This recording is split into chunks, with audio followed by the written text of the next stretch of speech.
धर्मराज ने नेवले से पूछे 3 सवाल। पहला, बुढ़ापे के लिए मनुष्य को ये 4 काम करके रख लेने चाहिए। दूसरा, मनुष्य सबसे बड़ी भूल कहाँ पर कर देता है। धर्मराज ने नेवले से पूछे 3 सवाल। भगवान की सच्ची सेवा क्या है। मनुष्य सबसे बड़ी भूल कहाँ करता है। बुढ़ापे के लिए जवानी में कौन से 4 काम करके रख लेना चाहिए। दोस्तों, यह प्रसंग उस समय का है जब पांडवों ने महाभारत युद्ध जीतने के बाद हस्तिनापुर में एक अश्वमेध यज्ञ किया था। उस यज्ञ की चारों ओर प्रशंसा हो रही थी। धर्मराज ने उस यज्ञ में समस्त नगरवासियों को भोजन कराया था। अपनी प्रशंसा सुनकर युधिष्ठिर फूले नहीं समा रहे थे। अभिमानवश उनके मुख से यह निकल गया कि जैसा मैंने यज्ञ किया है ऐसा यज्ञ न पहले किसी क्षत्रिय ने किया न आगे कोई कर सकेगा। धर्मराज की यह अभिमानपूर्ण बात सुनकर भगवान श्री कृष्ण को बड़ा बुरा लगा। उन्होंने युधिष्ठिर के अभिमान को नष्ट करने का फैसला किया। उन्होंने सोचा कि मनुष्य अपने जीवन में सबसे बड़ी भूल यहीं पर कर देता है। जब भी वो धन पद से प्रतिष्ठित होता है वो उसका कर्ता स्वयं को मानने लगता है। थोड़ा भी उसका यश फैले तो वो गर्व से भर जाता है और उसका श्रेय स्वयं को देने लगता है। और यदि उस पर कभी घोर विपत्ति पड़ती है तो उसका दोष भगवान पर मरता है कि भगवान ने उसके साथ बहुत बुरा कर दिया।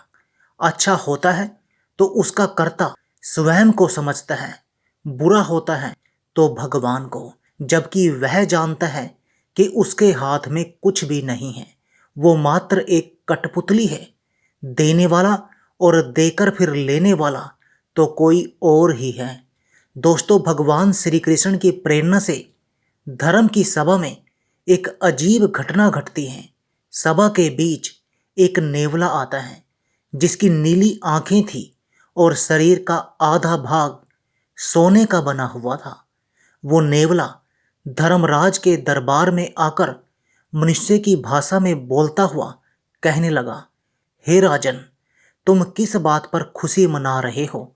तुम्हारा ये यज्ञ कुरुक्षेत्र निवासी एक ब्राह्मण के शेर भर सत्तू के दान करने के बराबर भी नहीं है। मित्रों, नेवले की बात सुनकर पूरी सभा में सन्नाटा पसर गया। सबको बड़ा आश्चर्य हुआ। सभा में बैठे समस्त ब्राह्मण और क्षत्रिय नेवले को चारों ओर से घेर कर पूछने लगे, हे भद्र प्राणी, हमारे इसी यज्ञ में साधु पुरुषों का ही समागम हुआ है।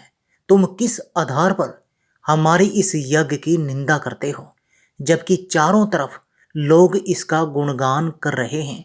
हमने शास्त्रों और न्याय के अनुसार प्रत्येक कर्तव्य कर्म का पालन किया है। पूजनीय जनों की विधिवत पूजा की है। अग्नि में मंत्रों के साथ आहुति दी है। देने योग्य वस्तुओं का दान दिया है। फिर आपको ऐसी क्या कमी मालूम पड़ती है जो भरी सभा में आप यज्ञ की निंदा करते हो।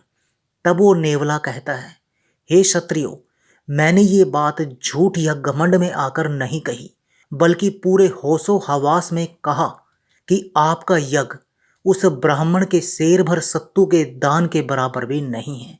सुनो, मैं तुम्हें वो वाक्य सुनाता हूँ जो मेरे साथ घटित हुआ था। लेकिन उससे पहले आप अपनी पूरी सच्ची श्रद्धा से कमेंट बॉक्स में हर हर महादेव, ओम नमः शिवाय जरूर लिखें। साथ ही चैनल को सब्सक्राइब अवश्य कर दें। हे लक्ष्मी माँ, जो भी इस चैनल को सब्सक्राइब करे और इस वीडियो को लाइक करे, उसके घर में कभी भी धन की कमी ना रहे। उसका पूरा परिवार हमेशा हंसता मुस्कुराता कुशल मंगल रहे। दोस्तों, आप हमें व्हाट्सएप चैनल पर भी फॉलो कर सकते हैं। कुछ दिन पहले की बात है। धर्म क्षेत्र कुरुक्षेत्र में एक गरीब ब्राह्मण अपने परिवार के साथ रहता था। वो ब्राह्मण अत्यंत निर्धन था। भिक्षा अन्न से ही अपने परिवार का भरण पोषण करता था और भगवान का जप तप करता था। वो रोजाना दिन के छठे भाग में अपनी स्त्री पुत्र और पुत्र वधू के साथ बैठकर भोजन करता था।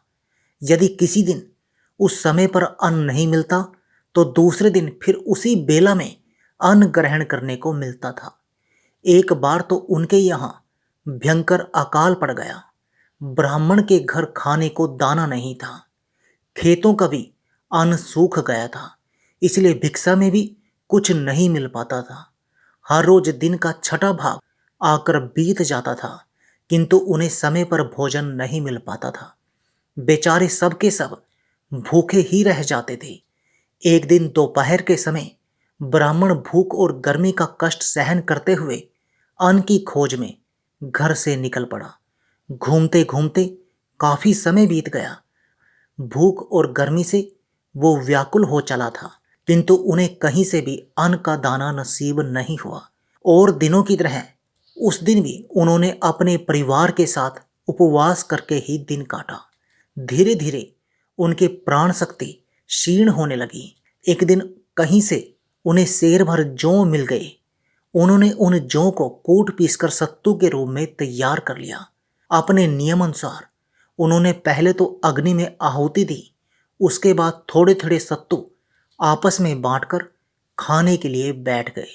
आज उन्हें कई दिनों के बाद भोजन का सौभाग्य प्राप्त हो रहा था। अभी भोजन करने के लिए बैठे ही थे कि इतने में उनके द्वार पर उनसे भी ज्यादा भूखा एक ब्राह्मण आ गया, जिसकी बड़ी ही दयनीय दशा थी। भूख से उसका हाल बेहाल था, आंखें अंदर की ओर बैठ गई थी। वो द्वार पर आकर भोजन के लिए गिड़गिड़ाने लगा। ब्राह्मण ने जब अपने द्वार पर एक भूखे भिखारी को देखा तो सोचने लगा, ये भिखारी मेरे द्वार पर आस करके आया है, ये मेरा अतिथि है और अतिथि का सत्कार करना हमारा धर्म है। ब्राह्मण का हृदय खुशी से खिल उठा। वो अपने भोजन को छोड़कर उठ बैठा और उस भूखे भिखारी के पास जाकर उसे प्रणाम किया। उससे उसका कुशल समाचार पूछा। पूछने पर पता चला कि वो कई दिनों से भूखा है।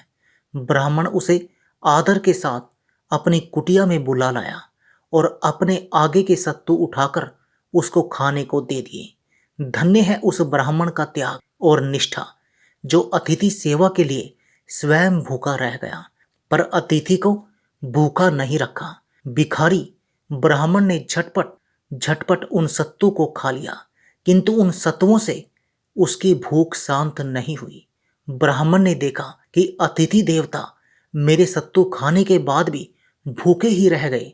ब्राह्मण बड़ी सोच में था कि इनको किस प्रकार संतुष्ट किया जाए। अपने पति को चिंतित देखकर ब्राह्मणी ने भी अपने आगे का सत्तू नहीं खाया। उसने उठाकर अपना भाग भी अपने पति को दे दिया कि लो, इसे भी अतिथि को खिला दो। मित्रों, अपनी पतिव्रता पत्नी की यह बात सुनकर ब्राह्मण ने अपनी भार्या से कहा, हे कल्याणी, तुम धन्य हो जो अतिथि सेवा के हेतु स्वयं भूखी रह गई। मैं तो आपसे इसलिए नहीं कह सका क्योंकि अपनी स्त्री की रक्षा करना और उसका पालन पोषण करना कीट पतंग और पशुओं का भी कर्तव्य है। पुरुष की तो बात ही क्या, पुरुष होकर भी जो स्त्री से अपना पालन पोषण कराता है वो मनुष्य निंदा का पात्र है। ऐसा मनुष्य उज्जवल कीर्ति से भ्रष्ट हो जाता है और उसे उत्तम लोक की प्राप्ति नहीं होती। कहते हैं, धर्म अर्थ काम संबंधित कार्य, सेवा, वंश परंपरा की रक्षा, पितृ कार्य और अपने धर्म का अनुष्ठान, ये सब स्त्री रक्षा से ही होते हैं। जो पुरुष स्त्री की रक्षा करने में असमर्थ है वो संसार में महान अपयश के भागी होते हैं और परलोक में जाने पर नरक में गिरना पड़ता है। ब्राह्मण बोला, हे प्रिय, आपका पालन पोषण करना भी मेरा ही धर्म है, तो मैं आपके आगे का भोजन इस अतिथि को कैसे दे देता। मित्रों, अपने पति की बात सुनकर ब्राह्मणी बोली, हे प्राणनाथ, हम दोनों के धर्म और अर्थ एक ही हैं। आप भूखे रह लोगे तो मैं भी भूखी रह लूंगी। आपके भूखे रहने पर मैं भोजन कैसे कर सकती हूँ। मित्रों, पत्नी के कहने पर ब्राह्मण ने उसके हिस्से का भाग भी अतिथि को दे दिया। अतिथि ने उसे भी खा लिया पर उसकी भूख अभी भी शांत नहीं हुई थी। ब्राह्मण फिर चिंतित हुआ कि अब मैं इसे क्या दूं। मित्रों, इतने में ब्राह्मण पुत्र ने भी अपने हिस्से का सत्तू स्वयं ना खाकर ब्राह्मण को दे दिया। पिताजी, मेरा सत्तू भी इस अतिथि को खिला दो, मैं जल पीकर गुजारा कर लूंगा। बेटे का त्याग देखकर पिता ने कहा, बेटा, तुम 1000 वर्ष के हो जाओ तो भी मेरे लिए बालक ही रहोगे। पिता पुत्र को जन्म देकर ही उसे अपने को कृत समझता है। मैं जानता हूं बच्चों की भूख प्रबल होती है। मैं तो बूढ़ा हूं, भूखे रहकर भी कुछ दिन काट लूंगा। बूढ़ा हो जाने के कारण मुझे भूख भी नहीं लगती। पर तुम तो अभी बालक हो, तुम यह सत्तू खाकर अपने प्राणों की रक्षा करो।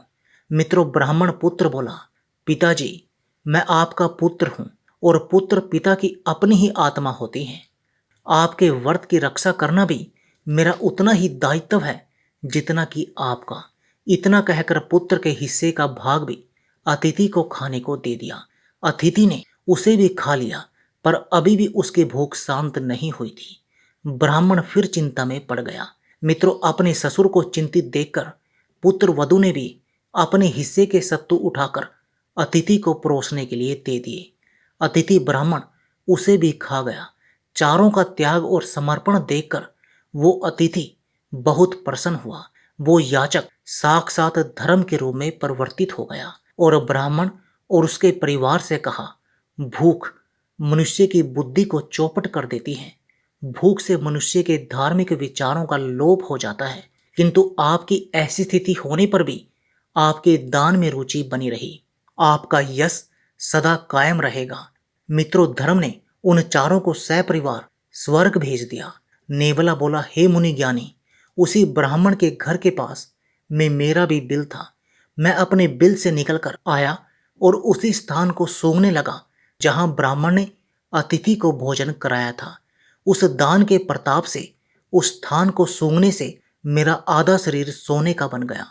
आधा सोने का होकर मुझे खुशी तो बहुत हुई, पर मैं तब से अपने पूरे शरीर को सोने का बनाने के लिए घूम रहा हूँ।